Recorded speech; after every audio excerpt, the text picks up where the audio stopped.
Eu quero compartilhar uma palavra com os irmãos hoje. Talvez não seja a palavra que muito ansiosamente você veio buscar. Que não vai ser uma palavra que vai alisar seu ego, que vai deixar você confortável no estado que você está, mas é uma palavra que vai mexer com a sua alma e que você vai, querendo ou não, refletir sobre a sua vida cristã diante de Deus. Que o tema poderia ser: qual é o Deus que você serve? Por quê, pastor? Porque se você perceber, se você olhar em todo movimento religioso que existe, você vai ver que nem sempre o Deus que está sendo pregado, o Deus que está sendo servido e o Deus que está sendo adorado é o Deus da Bíblia. Está tendo uma ideologia própria de um Deus que não é o da Bíblia. Acredito que para a maioria das pessoas, ou a maioria dos cristãos, a cruz significa salvação. Aí eu perguntei para ela, mas a salvação do quê? E de quem? Ela falou, por quê? Porque a maioria das vezes que a gente vê alguém falando, né, de Deus, ele quer servir a Deus, ou ele chama a Deus para a sua vida, não para viver aquilo que Deus tem para ele, mas para que Deus ajude ele a viver aquilo que ele deseja viver. Entendeu? Então ele não quer trazer Deus para a vida dele, ou ele não quer entrar em comunhão com Deus e falar assim, ó, estou aqui, Deus, e o que o Senhor quer de mim? E aí a partir daí vai entrar em prática aquilo que fala assim, ó, todas as coisas se fez novo. As coisas velhas se passaram e tudo se fez novo. Por que a maioria dos crentes hoje, vou falar a maioria,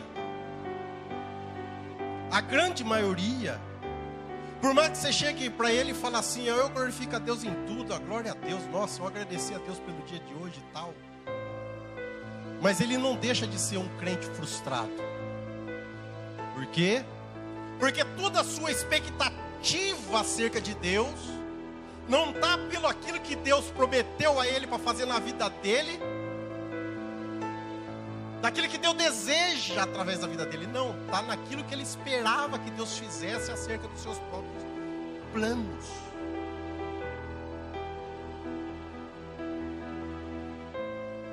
Deixa eu falar uma coisa para você. Deus, ele não tem compromisso nenhum com nenhum projeto pessoal meu, a não ser que ele esteja dentro do projeto de Deus para a minha vida. Pastor, mas eu fui em tal lugar e pregaram que Deus realiza sonhos. E na pregação, a pregação foi sobre José. E José, Deus realizou o sonho de José. Era de José o sonho? O máximo que José pôde entender daquele sonho é que algum dia o pai dele poderia colocar ele na chefia. O máximo. Quando ele conta para os seus irmãos ficam irados. Aí quando ele conta para os seus irmãos e mais o seu pai e a sua mãe, a palavra vai dizer que Jacó, ele se impressiona. Mas o texto vai discorrer e vai dizer assim, ó, mas guardou para si. Tipo assim, Jacó, ele pensou uma coisa, aí dali a pouco ele falou assim, opa, eu sei quem é esse Deus. O que está sendo mostrado para ele, que ele anda falando aí, vai além. Então deixa eu ficar quieto.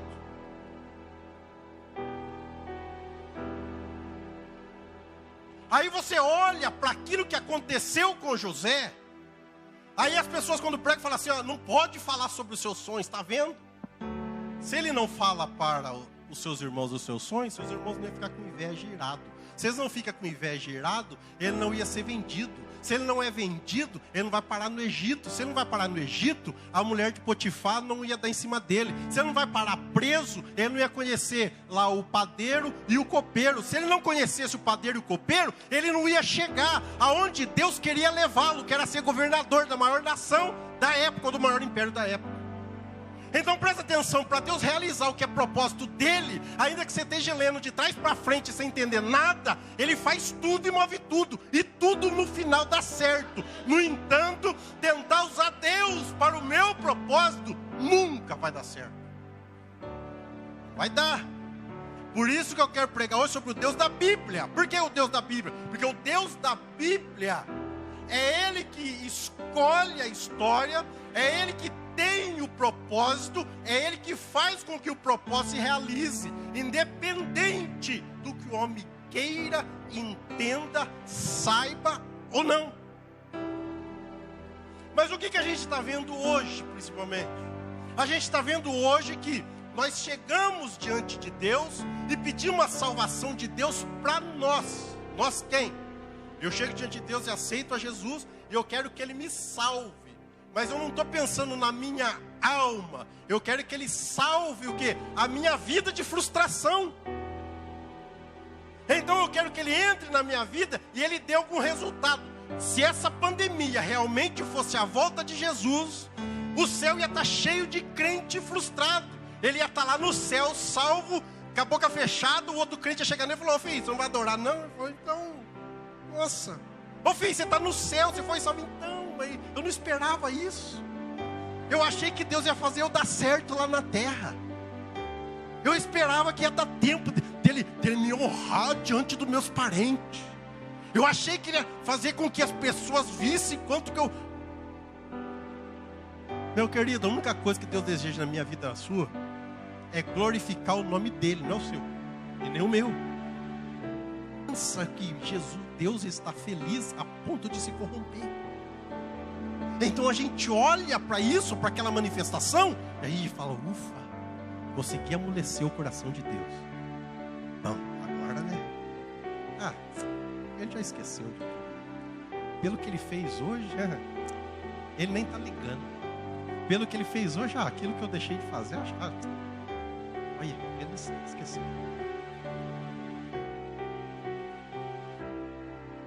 Só que isso não acontece, meu querido. Quando Deus quer nos salvar, presta bem atenção nisso. Presta bem atenção nisso. Até nosso livre-arbítrio, que é um pouco limitado, mas nós temos, é um sinal de soberania de Deus. Como assim, pastor?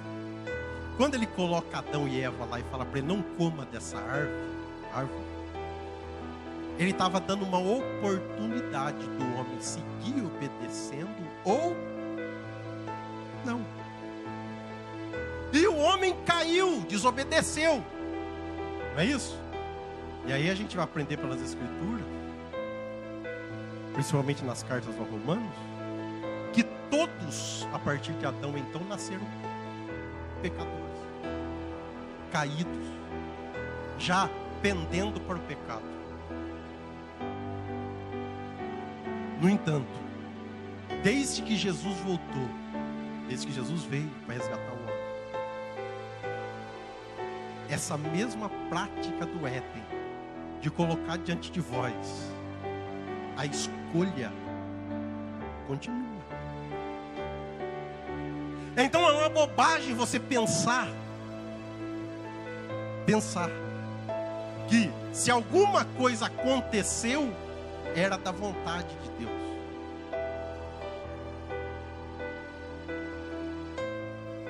É bobagem a gente pensar que qualquer coisa que a gente faça, Deus poderia intervir Ah, se Deus realmente não quisesse que acontecesse isso na minha vida, era só ele fazer assim e não acontecia. Exatamente. Se ele não quisesse que Adão não pecasse, era só não ter colocado a árvore lá. Ele não ia ter escolha para pecar. Mas ele colocou a árvore lá justamente para falar para ele: ó, meu querido, tá aqui, ó. Então, o nosso negócio é o quê? O nosso relacionamento tem um elo que é de obediência. Enquanto você estiver obedecendo, aí estamos ligados 100%. O dia que você ouvir eu falar contigo e você não der bola, sabe o que você vai ser? Colocado fora.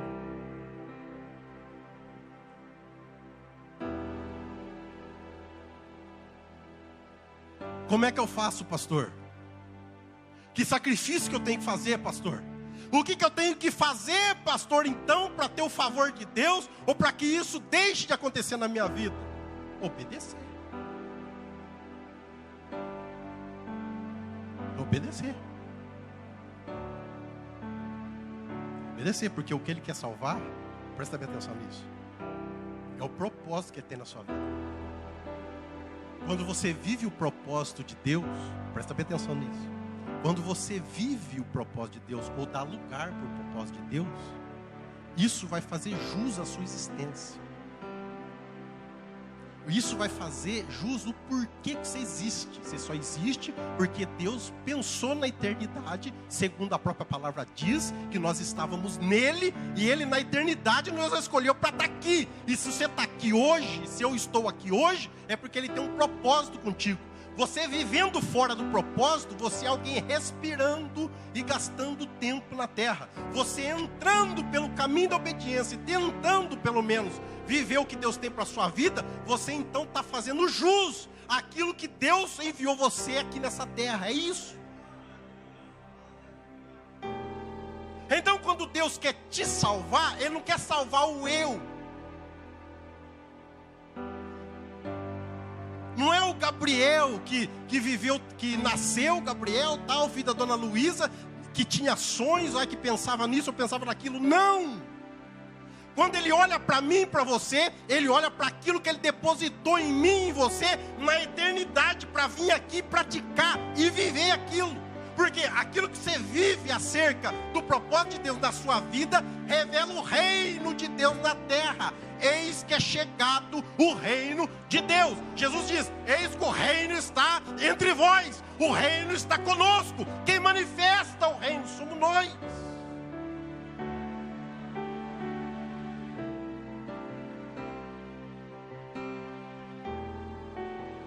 Somos nós. Só que é engraçado porque nós somos responsáveis pela manifestação do reino. E a gente pede para Ele se manifestar.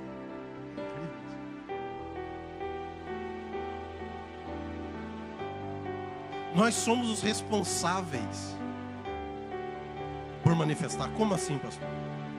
Pedro estava lá. Mesmo que Jesus foi lá e restaurou ele, estava lá. Quando é que Pedro ele vai dar as caras para aquilo que Deus chamou ele? Quando ele tem coragem de falar para aquele coxo no templo, falar o quê para ele? Nós não temos nada, mas o que eu tenho eu te dou. Levanta aí, anda. Deus escolheu Pedro pelo que ele tinha. Ele declarei que ele não tinha nada. Deus escolheu ele pelo propósito. Você viu Jesus ir atrás de Judas para ele não se enforcar? Você viu Jesus correndo atrás de Judas para ele se arrepender? Pedro tinha negado a Jesus Cristo. Jesus vai lá, passa pela cruz, ressuscita no terceiro dia, ele levanta, onde é que ele vai? Atrás de Pedro. Por quê? O propósito de Pedro.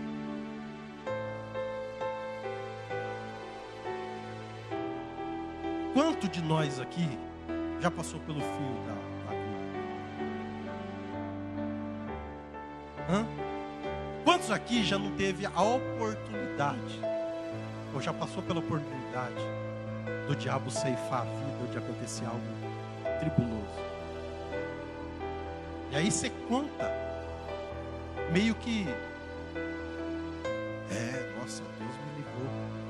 Mas Deus te livrou por quê? Essa é a pergunta que você tem que fazer. Por que Deus me livrou? Por me continuar assim? Não, é porque tem algo dentro de você que precisa ser extraído.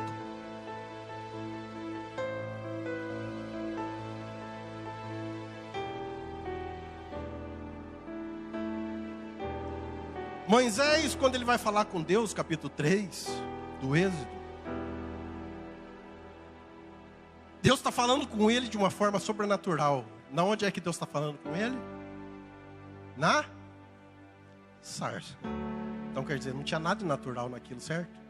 Ele olhar para uma sarça, pegando fogo, e o fogo não consumindo ela, e saindo uma voz de lá e falando com ele. Isso não é natural. Amém? Ele já está falando no sobrenatural, ele já está tendo uma experiência sobrenatural. No entanto, quando Deus fala, você vai lá no Egito, aí Deus fala para ele assim, ó: você vai lá no Egito libertar meu povo. E vai, conversa, vem. Ele fala assim: então fala o nome do Senhor, o número do CPF, o número do RG, que eu chego lá, dou uma carteirada e quem sabe libera. Ele fala assim, ó: o eu sou.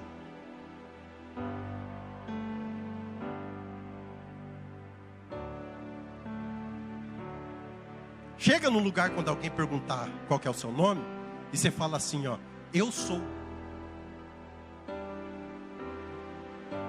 Primeira coisa é, você é o quê?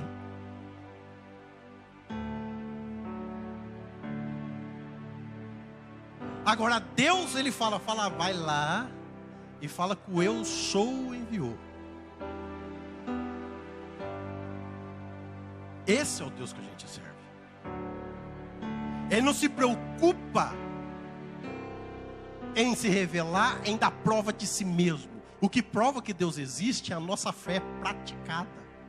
Por quê? Porque a nossa fé em prática revela o reino, o poder de Deus, revela milagres, revela uma manifestação sobrenatural pela qual a ciência não pode provar.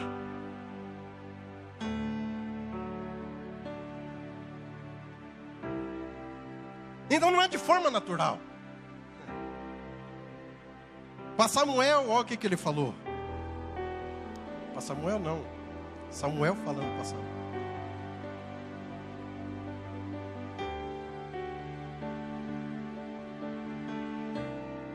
Ele vai falar que Deus, Ele não tem prazer em quê? Em quê?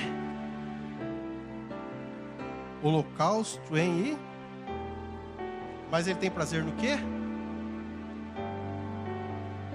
Porém Samuel disse: tem porventura o Senhor tanto prazer em holocausto e sacrifícios, como em que se obedeça a palavra do Senhor? Uma pergunta. Eis que obedecer é melhor do que sacrificar, e o atender melhor é do que a gordura de carneiros. Só que todo mundo gosta de citar isso aqui. Mas olha o que vem depois. Presta bem atenção no que vem depois. Porque a rebelião é como o pecado de feitiçaria. Presta atenção.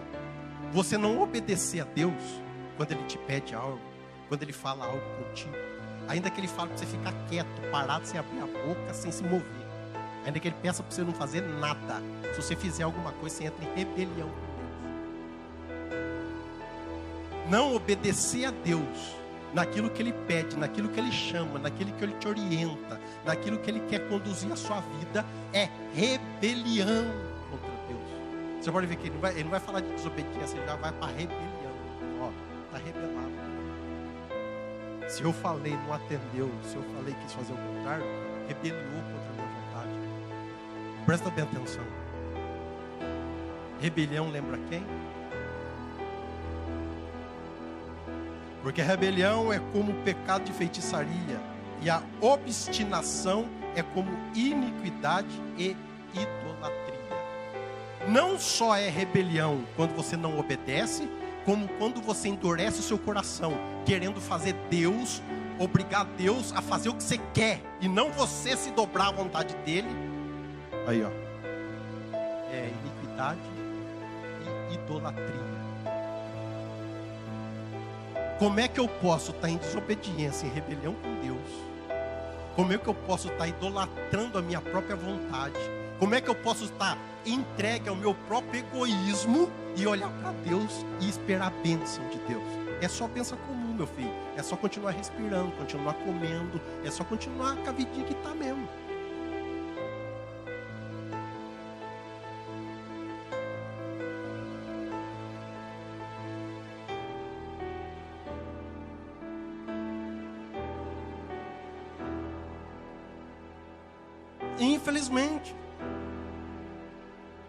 Infelizmente, aí as pessoas, quando você fala uma palavra assim, as pessoas falam assim: não, mas o cumprimento das ordenanças de Deus é Antigo Testamento, porque no Novo Testamento e na graça a gente não tem, porque tudo é graça, pastor, então a gente não tem mandamento nenhum. Como que não tem mandamento?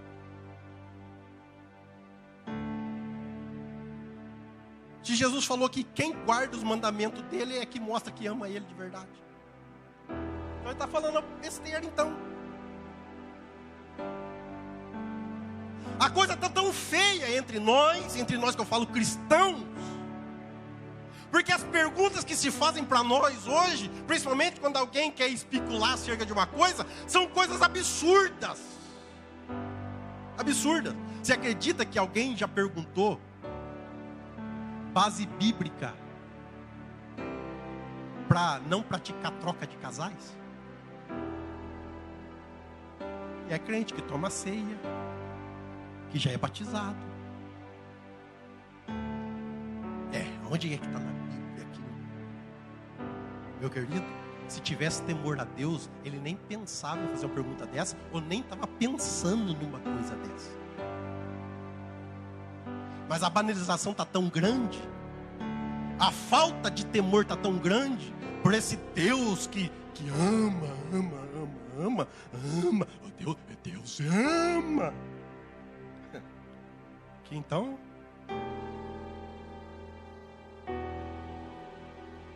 fala o que quer, pratica o que quer, vive do jeito que quer.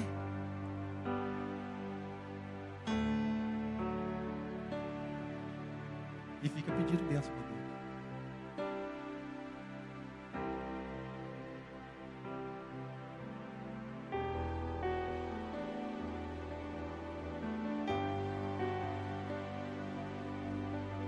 Presta bem atenção. Deus não nos escolhe. Presta atenção nisso. Deus não me escolhe, não te escolhe, não escolhe ninguém pela aparência física, pela intelectualidade, pela capacidade de raciocínio, pelo porte físico, por nada. Deus escolhe ou nos chama segundo Ele próprio colocou dentro de nós um propósito. A Bíblia está recheada disso. A Bíblia está recheada disso. Todos os homens da Bíblia, eles viveram coisas sobrenaturais, eles viram coisas sobrenaturais, eles participaram e até foram agentes de coisas sobrenaturais, fazendo conforme a vontade de Deus. Você vai ver que todos os homens de Deus, que em algum momento de sua vida quis viver o seu próprio propósito, a sua própria vontade, ficou na mão.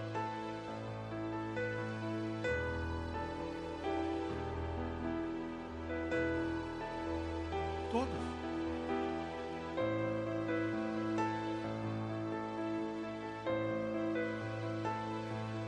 Então é questão do quê? É questão de realmente saber com quem a gente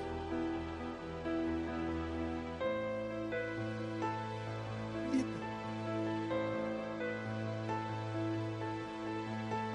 Com quem a gente lida. Quer ver como que a falta de temor nossa é tão grande? Tiago, capítulo 4.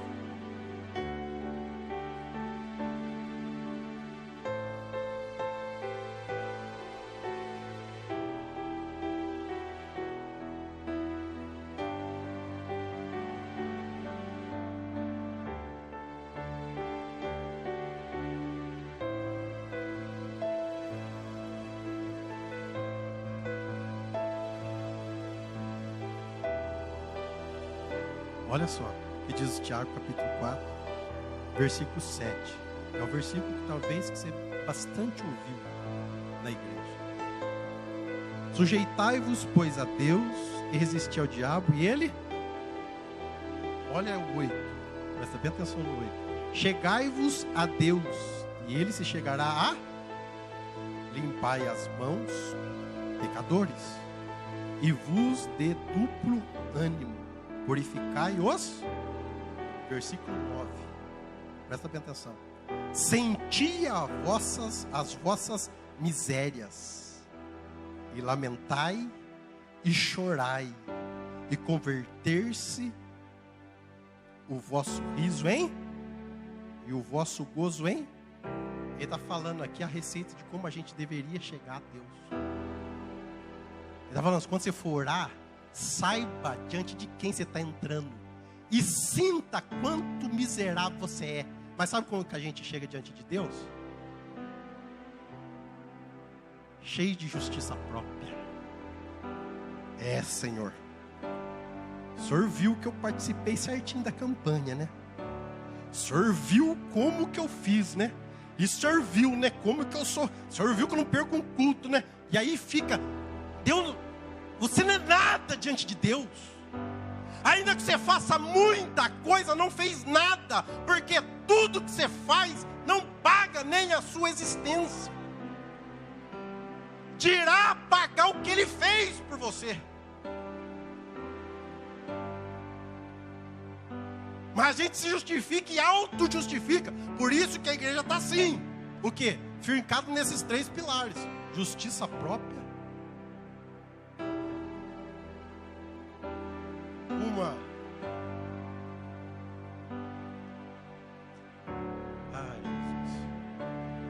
um vitimismo que dá dó,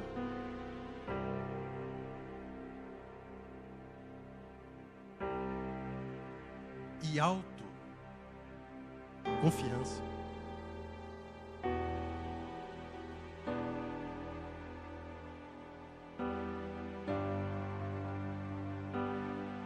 E esse tem sido o nosso problema. Presta bem atenção no que eu vou dizer. No capítulo 7 de Mateus,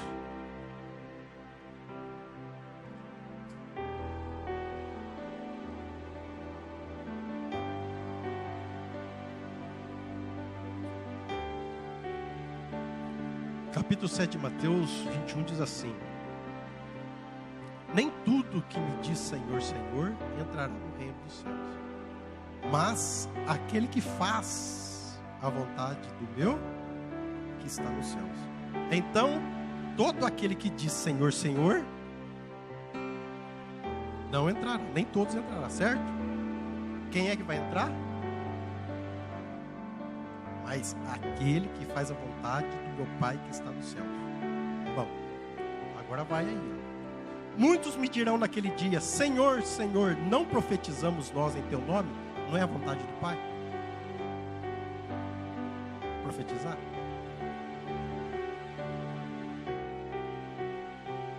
Em teu nome expulsamos demônio. Jesus não falou lá no finalzinho do Evangelho de Marcos? Em meu nome expulsamos demônio. Falou ou não falou? Não é a vontade dele? E em teu nome não fizemos muitas maravilhas? Não é a vontade dele? Essa é a nossa confusão. O que, pastor? A gente pensa que a ação sobrenatural do Espírito Santo na nossa vida é a aprovação de conduta. Não é o que você faz pela ação do Espírito Santo que conta. É o que você faz nas suas decisões, é que computa com Deus. Não é na hora de expulsar demônio de alguém que está possesso que conta.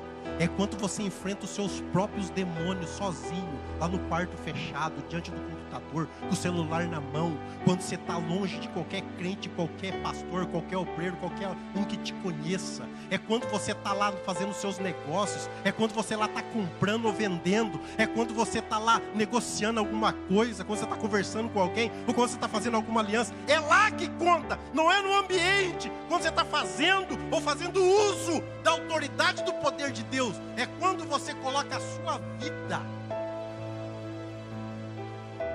em prática.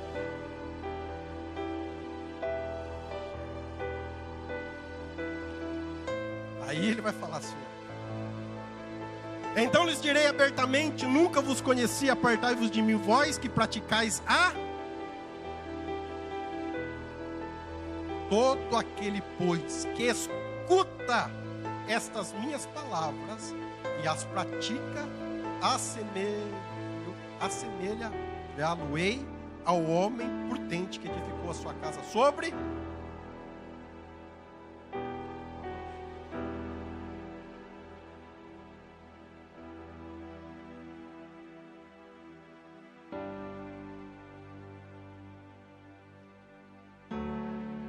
Como que é, pastor? Seria assim, de uma forma mais simples. O que conta não é aquela arrancada do carro. De 0 a 100 vai não sei quantos. É o tanto que o motor dura. Então a vida cristã não é os picos que conta. Então tem muita gente, e eu falo porque tem uma experiência muito próxima. Eu já passei por isso, e tem alguém que já passou por isso, que a gente conhece, sabe? O pastor também deve conhecer bastante gente, porque ele também conhece muitos homens de Deus e muitos obreiros. Que do Pico Everest agora está lá, né? Por quê?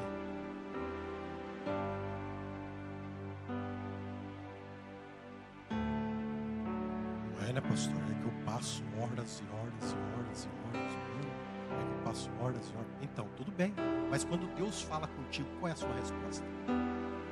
Porque você pode passar o ano inteiro de joelho no chão. A hora que você levantar, Deus falar contigo, se você não obedecer, foi um ano inteiro perdido. Deus pode te usar em profecia, pode te usar em revelação, pode te usar para curar doente, para levantar gente da cadeira de roda, para curar cego, pode fazer maravilhas pelas tuas mãos. Mas todas as vezes que você fala não para Ele, ou der as costas para Ele, em algum momento você está em descrédito com Ele, você perdeu Ele. Não adianta. Mas, no entanto, o Deus que a gente quer viver é o Deus o quê? É o Deus que cabe na minha compreensão e na minha demanda. Ó Deus, o Senhor sabe do que eu preciso, né? E pelo que falar, o Senhor serve. O Senhor encaixa certinho na minha situação. Então vem aqui. Ele falou: pera aí, meu querido. Eu não quero entrar aí por causa disso, não. Eu quero entrar aí por algo muito maior que eu tenho para a sua vida. O que você viveu até aqui, o que você tem até aqui, isso é nada. Pastor, isso está na Bíblia? Claro que está, é que a gente não lê.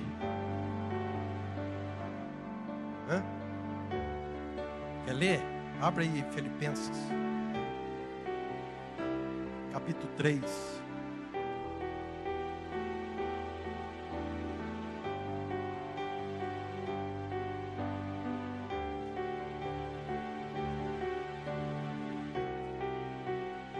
Filipenses capítulo 3.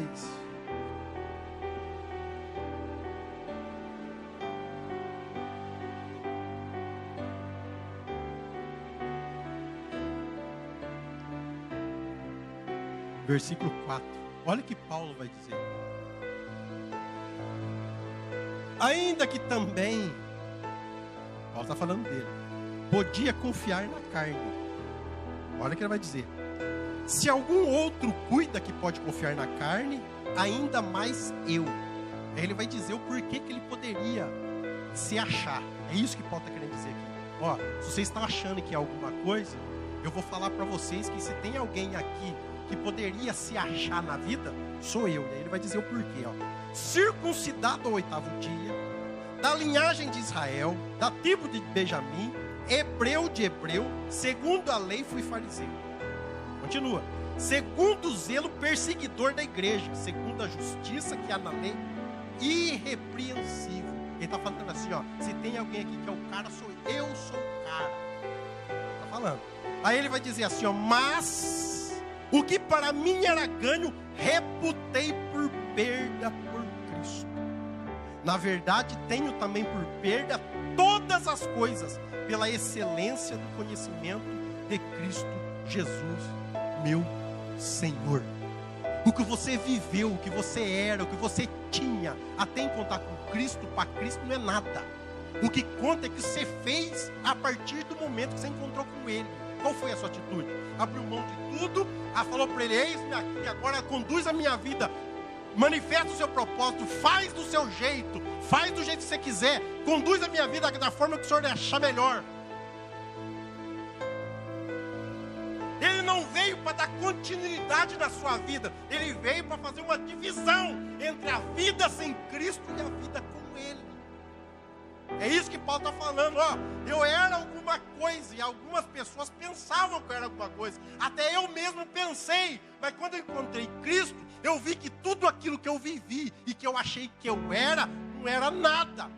Então eu preferi valorizar Ele e abrir mão de tudo para seguir o quê? Uma visão excelente, algo diferente, para viver algo novo. Para viver algo novo, diferente. Então não queira viver as suas frustrações do passado com Cristo agora de forma de... Essa é a diferença. E aí, meu querido, eu vou dizer uma coisa. Eu vou usar o pastor aqui de exemplo. Se ele quiser, pode desmentir eu aqui. Mas quando o senhor era um garotinho de uns 10 anos de idade, 12 anos, 15 anos, quando o senhor era novinho ainda. Quando o senhor era pequenininho ainda. O senhor tinha desenhado viver essa vida que o senhor está vivendo hoje?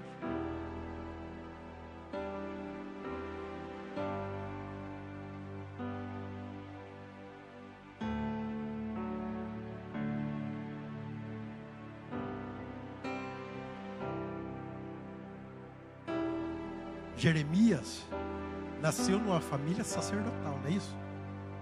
Não é a família sacerdotal? Você sabe o que era nascer numa família sacerdotal naquela época? Você nascer numa família de linhagem sacerdotal e nascer filho de um rei era quase a mesma coisa. Você tem ideia? Você sabia que você ia crescer, ia se preparar para o ministério, ia viver no ministério. Você não ia se preocupar com nada. Aí Jesus fala para ele, você vai ter que profetizar. Eu, capaz mesmo. Ele falou, meu querido, antes de ser formado no ventre, eu já tinha dado você como profeta. Você nasceu na linhagem sacerdotal, eu te dei como profeta. Presta atenção. Você pode ter nascido de qualquer forma, em qualquer lugar. Não interessa.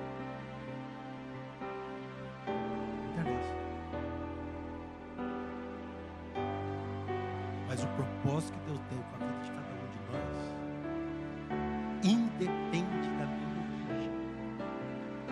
Se eu sou pobre, se eu sou rico, se eu sou de família conhecida, se eu não sou.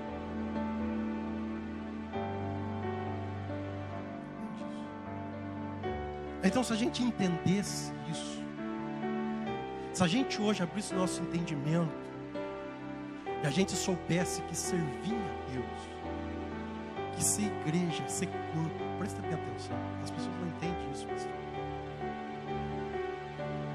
Efésios deixa claro que faz uma tipologia em que Cristo é a cabeça e a igreja é o quê?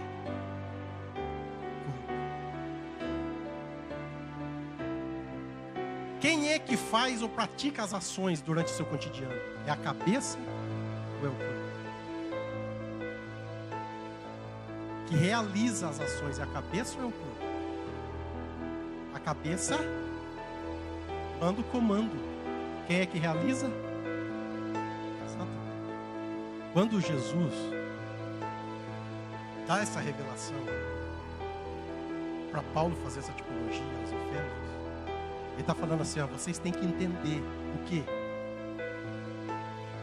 Vocês são meus pés, minha mão, do pescoço para baixo, vocês são tudo eu aí embaixo. Eu sou a cabeça aqui em cima. Eu só dou os comandos, eu só dou os estímulos, eu só falo o que é para fazer. Mas quem pratica, quem realiza são vocês.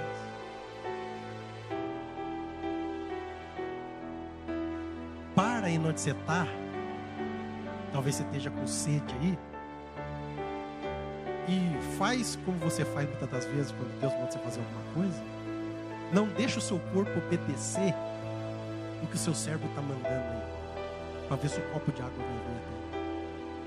Ou se a sua cabeça vai conseguir ir lá buscar um copo de água. Não. Ela vai ficar mandando estímulo. Estou com sede, estou com sede, estou com sede, estou com sede. Chegou que você não vai aguentar mais, você vai levantar o seu corpo aí. Você vai ter que ir lá, usar sua mão. Vai ter que pegar o corpo. Deus está fazendo assim com a igreja nessa manhã. Tentando nos tirar da cadeira para agir.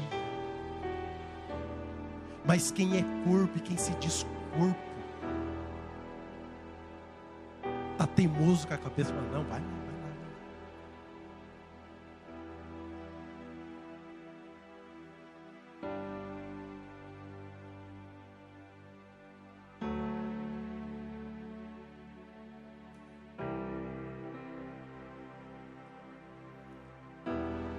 Presta bem atenção numa coisa que eu vou dizer aqui. Só para você ter uma ideia do exemplo que a gente tem. Você vai usar quem? Paulo de novo? Não. Porque às vezes você começa a falar de Paulo, as pessoas falam, mas e Cristo? Não, vou dar Cristo então. Jesus Cristo, ele era o quê? Um simples homem? Ele era quem? Então Jesus, ele era Deus e também era. A palavra fala que ele renunciou. Ele fez uma renúncia. Ele falou assim, eu vou me vestir de homem e vou renunciar. Quando você olha acerca da ressurreição de Cristo, a palavra vai dizer assim, que foi o Espírito Santo que ressuscitou Jesus.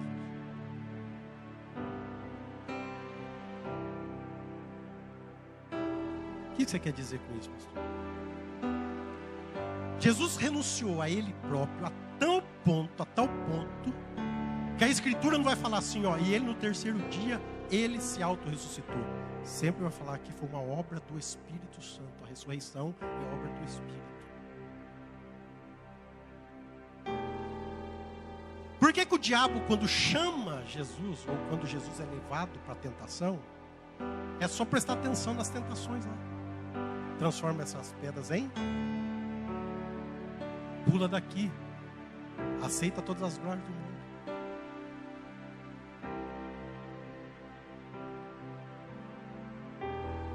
Jesus não abriu mão em nenhum momento. Não de ser Deus. De ser fiel a Deus na carne. Ele poderia muito bem olhar para o diabo e falar assim, você sabe, pai, com quem que você está falando? Com quem que você está teimando? Sai daqui. Não, ele agiu como um homem. E como tal, ele não saiu da linha. Porque ele abriu mão e renunciou. Por que eu estou falando isso, pastor? Porque Filipenses, capítulo 2, é onde a gente está aqui, fala assim, ó. De sorte que haja em vós o mesmo sentimento que houve também em Cristo Jesus. Que sendo em forma de Deus, não teve por usurpação ser igual a Deus, mas fez a si mesmo de nenhuma reputação. Fez de si mesmo de nenhuma reputação. Tipo assim, ó, ele sendo Deus, ele se diminuiu tanto, que ele era um simples homem como nada. E aí vai dizer assim, ó, tomando a forma de servo, fazendo semelhante aos homens, e achado na forma de homem, humilhou-se a si mesmo, sendo obediente até a morte, e morte de cruz.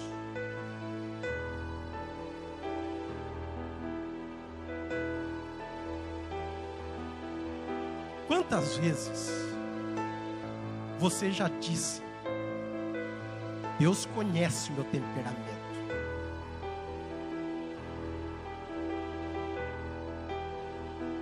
Quantas vezes você já disse: eu sou assim desde sempre, por que agora eu vou mudar? Então quer dizer, você quer servir a Deus, a esse Deus, que o próprio Filho, sendo Deus, veio aqui, renunciou a tudo, foi obediente até a morte. Você quer chegar nele com a sua personalidade, com o seu jeito, e enfiar ele goela abaixo, ou você entrar goela abaixo dele? Nunca.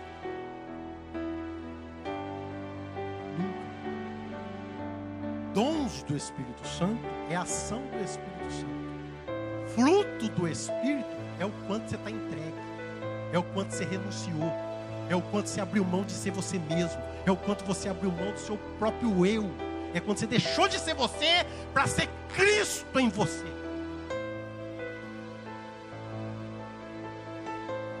A gente não entende algumas profundidades da palavra. Por quê? Porque quando Paulo fala: vivo não mais eu, mas Cristo vive em mim, ele está falando assim, ó: toda a minha vontade, toda a minha prática diária, tudo que eu faço desde a hora que eu levanto, passa pelo crivo da aprovação de Deus.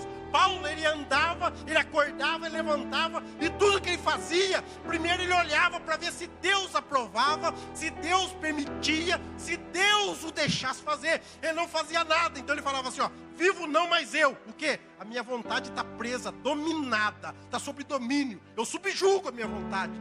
Vive agora é Cristo. Por quê? Porque eu procuro agradar em Cristo em tudo na minha vida. Então eu abro mão de mim, para que Cristo vive em mim. Então servir a esse Deus da Bíblia é renúncia, é deixar de ser o Richard, é deixar de ser a irmã Bruna, é deixar de ser a pessoa, para que Cristo tenha lugar na sua vida, a ponto de ir para cá, de alguém olhar e falar assim: é outra pessoa que está aqui. Só que o que acontece conosco? Muitos de nós aqui não tem a família inteira salva. Muitos de nós aqui não tem a família inteira já convertida. E a gente ora pela conversão. Mas, no entanto, as pessoas que estão olhando para o lado de fora ainda não viram manifestar Cristo na vida daquela pessoa. Por quê? Porque as tomadas de decisão, as ações, tudo aquilo que faz, continua sendo a pessoa de sempre. A única coisa que mudou muitas das vezes é que deixou de beber, deixou de fumar, deixou de algumas práticas que moralmente são terríveis e faz parte da igreja, mas não revela Cristo na sua ação, não mudou.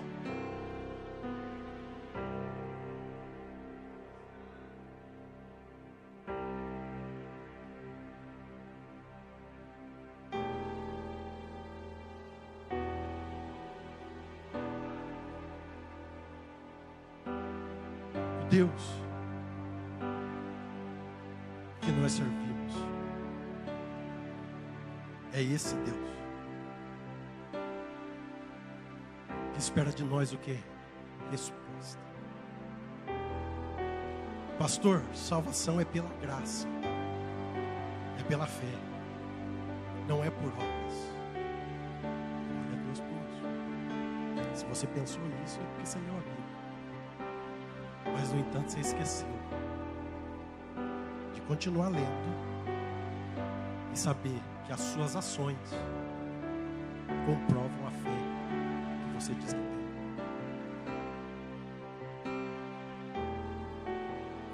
Eu falar que eu tenho fé é uma coisa, mas as minhas ações falam mais do que as minhas palavras. Falar que eu creio é uma coisa.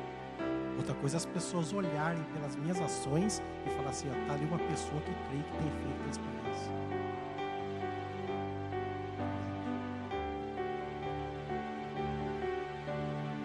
Por isso que, eu não lembro agora quem é,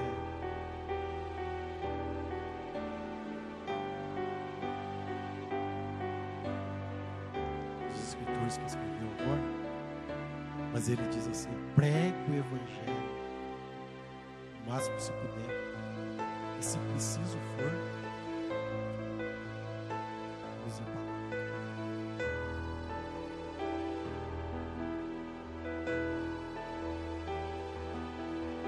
Ter fé não prova ou não é comprovado, porque chega naquele momento do culto, você consegue romper todas as barreiras e chegar aqui e está aqui no meio deles. Ter fé e provar que tem fé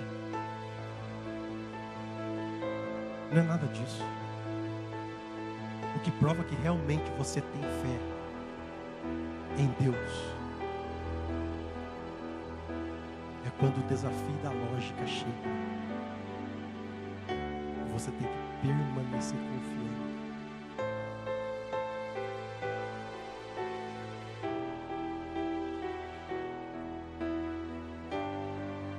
Essa é a diferença.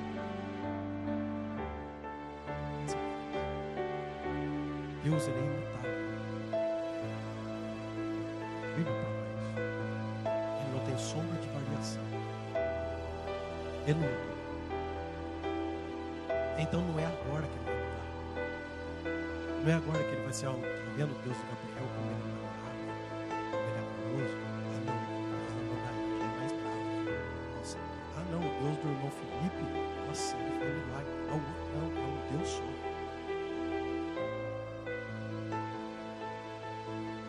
E a forma de relacionar com ele é uma só.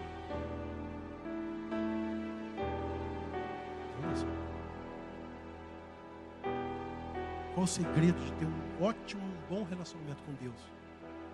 Obediência. Obediência.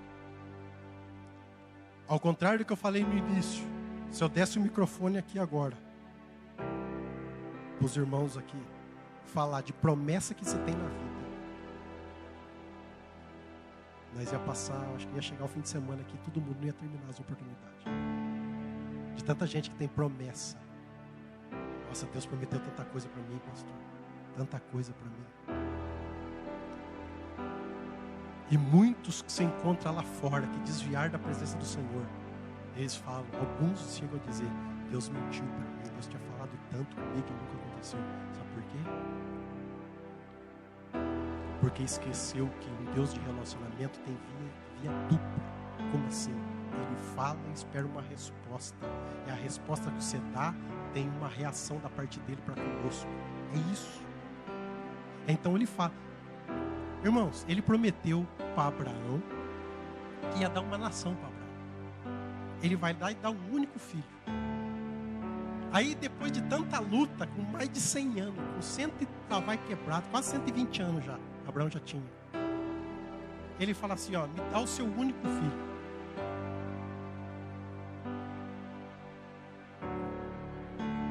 Vai entender.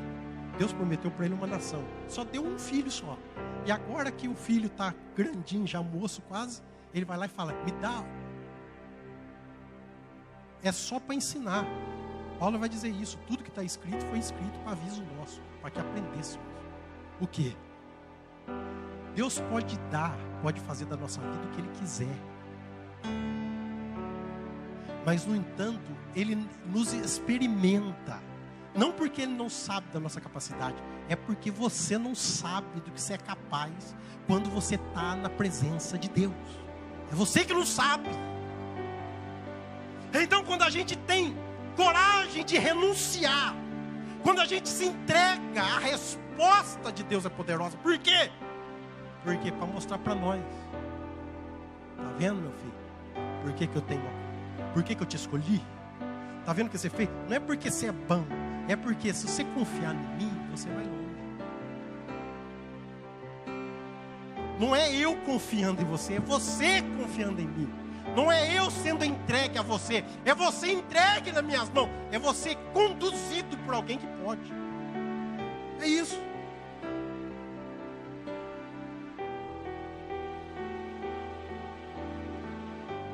Se você entender, ou entender essa palavra, como Deus falou comigo no coração hoje, que Ele possa te dar forças para você romper com tudo aquilo que tem te impedido, para que você possa crescer, viver o novo na sua vida e ser instrumento.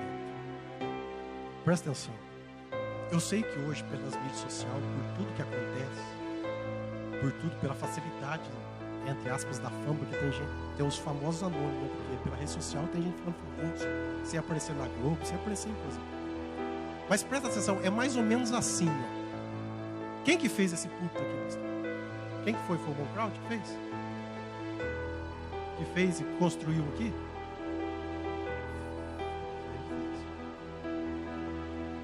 Quantos elogios o senhor recebeu? Assim, tu falou, irmão, ficou bom, né?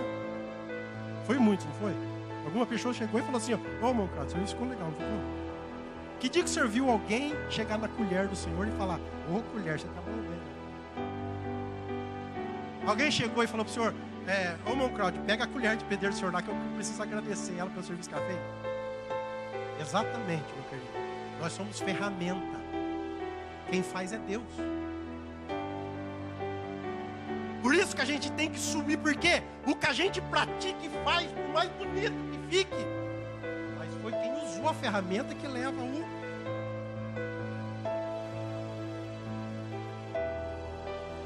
Entenda isso. Entenda isso. Então não se preocupe né, com nada. Se preocupe com Deus. Porque o Deus que você serve, você não manda Ele, Ele manda em você. Mas você pode ter certeza que enquanto você estiver na mão dEle, tudo que sair, toda ação, vai servir para elogio. Talvez não seja para você, mas talvez o nome dEle seja glorificado através da sua vida. E é isso que importa. E é para isso que você está aqui. Para glorificar o nome do Senhor Jesus.